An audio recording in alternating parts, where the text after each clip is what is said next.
So tara mga lods, magbe-breakfast muna tayo. Magandang umaga po sa inyong lahat. At kakain tayo ng pandesal na mainit pa.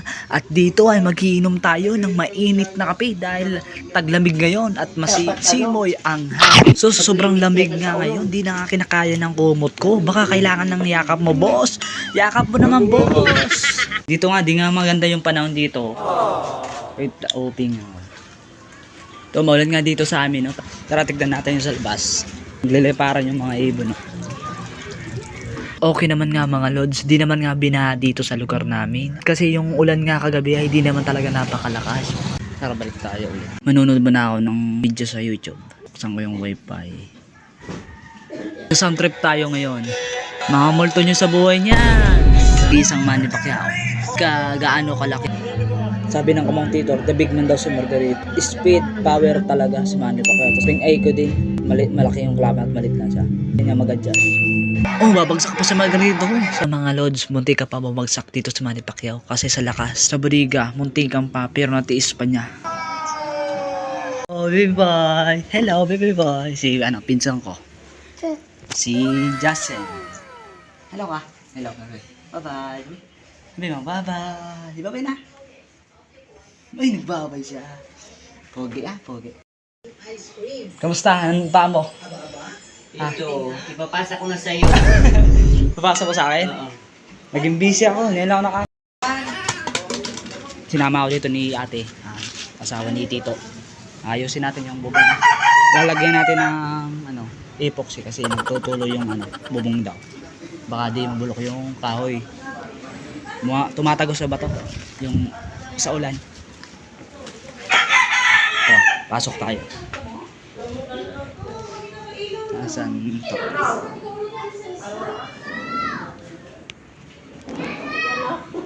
Kaya, mamaya, aakyatin natin mamaya.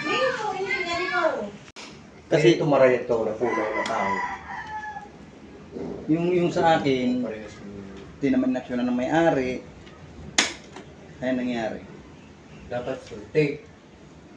Balagpagan ng tape. Bakit ito? Pagdating. Pisa na lang. Hindi rin makita.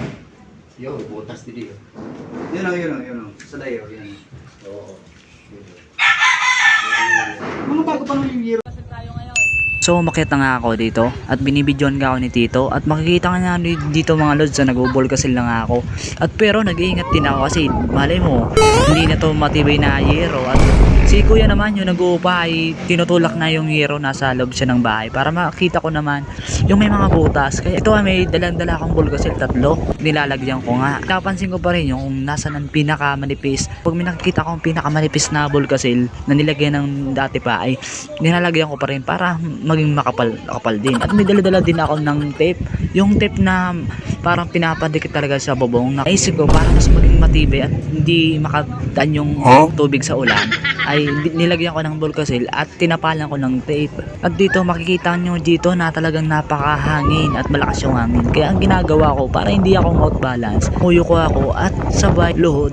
Dahil nga naubos yung tatlong bulkasil ay pinabili ko pa si kuya at bumili pa si kuya ng tatlong bulkasil para malagyan naman ang mga di pa nalalagyan para nga maganda yung tulog nila sa gabi dahil pamilya nila ay natutulog dito.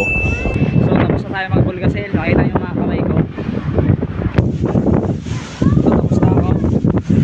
Ito yung si Boy, anong pangalan mo? Matmat, kay Matmat Aper.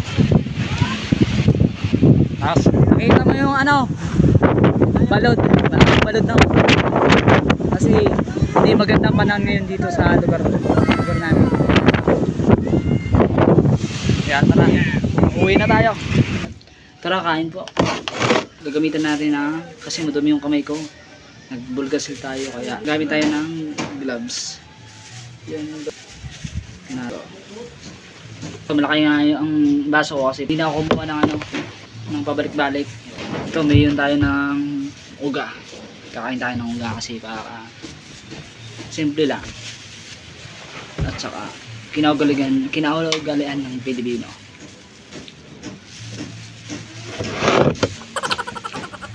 Kasi yung gulay pa.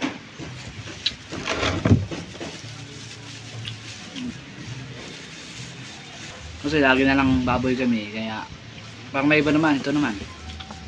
Masarap kumain ito kapag ano, pag yung panahon hindi maganda. Binakasan ko yung ano.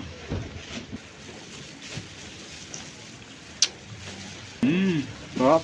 Sarap. Kamahan pa natin ng gulay.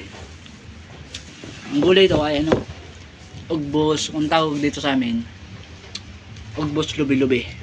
Anong tawag sa inyo nito? Anong tawag nito sa inyo?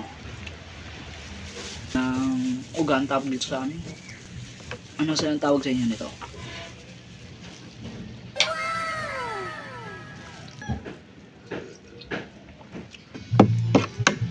Uga pala. Ugbos bilang o yung nagulay at tinapat sa uga. Magkamats ang dalawa. Ay sulit.